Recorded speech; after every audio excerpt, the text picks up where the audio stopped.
Okay, good afternoon and welcome back to beautiful afternoon here in Koli in northern Karelia. A few hours ago I gave a talk in the large lecture hall about technology for sustainable tourism. So the first thing I talked about was recapping these three elements of sustainable tourism, being environmental, cultural and economical. And then I talked about an alternative angle on sustainable technology, meaning sustainable meaning lasting a long time. So when we think of technology lasting a long time, we need to think about avoiding projects where we invest a lot of money at the beginning and build some application or product, and then after the funding runs out, this technology is forgotten and is not maintained. So I'm going to explain a few projects that have had this problem and some of the things you might want to look out for when you're designing solutions to your challenges. So let's start with the first example. No, let's start with a little bit of context. So these examples are from Thailand, and Thailand's got a few good points in that it's got a large number of tourists. It's got some problems as well in terms of particularly sustainability is very low according to the Travel and Tourism Competitiveness Report. And another point is that there is quite an imbalance in Thailand in the tourism, in that some places have a lot of tourists, but then there are a lot of other places which don't get much recognition. So these issues are some that I've been addressing in the examples that I will tell you about. So example one is Sukhothai Historical Park. This is a UNESCO World Heritage Site, and I worked on a project in Sukhothai to look at how we can engage tourists with the historical and cultural heritage of Thailand during the Sukhothai period. When we started the project, we talked with the local authorities to find out about the problems. And the main problem is that being a little away from the high-intensity tourist areas, tourists would often be traveling from Bangkok to Chiang Mai and would stop in Sukhothai for either a few hours or maybe one day at the most. So a big problem they wanted to do was to increase the length of stay of the tourists.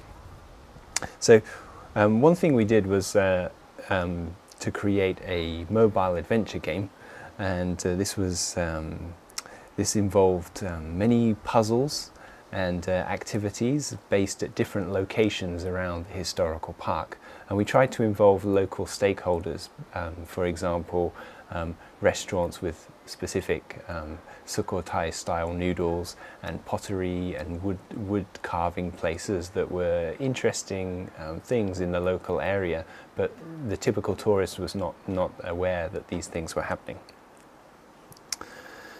So I could talk quite a lot about the results of this project. One of the things we did really well on this project was to analyze the use of the application and try and understand the problems that we had.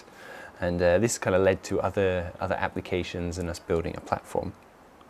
The second example, just quickly, is Green Khao.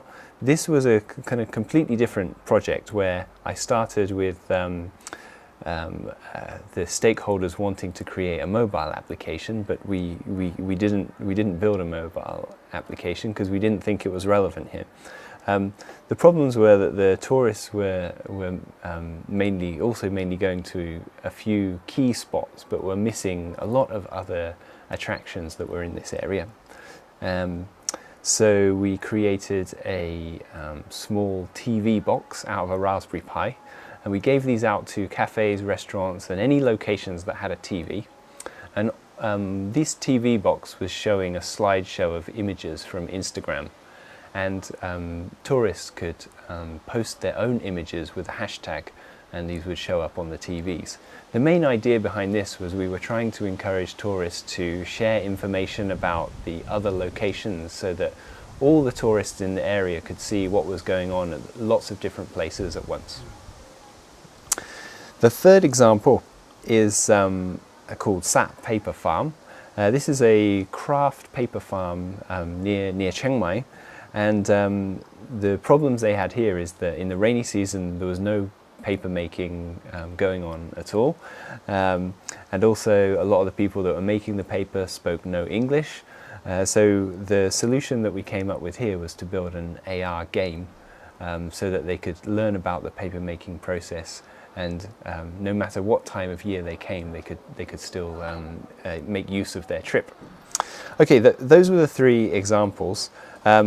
I also talked in my talk about what went wrong with these, and the three things that I suggested was, one is that often the stakeholders were not critical enough of the technology and were wowed by its effect. The second was that often these technologies are not discoverable enough, so even if you do have an application, you need to think really carefully about how your tourists or visitors are going to find it. And finally, very often this happens in projects where they invest money at the beginning and don't think about the long-term maintainability of technology. And any technological solution is going to require some maintenance, and therefore you need to think about the economic viability. So there are many other things that lead to technology not being sustainable, but these are just a few examples that I hope will help you when you address your challenges in sustainable tourism. That's all for now. Thanks very much. Bye bye.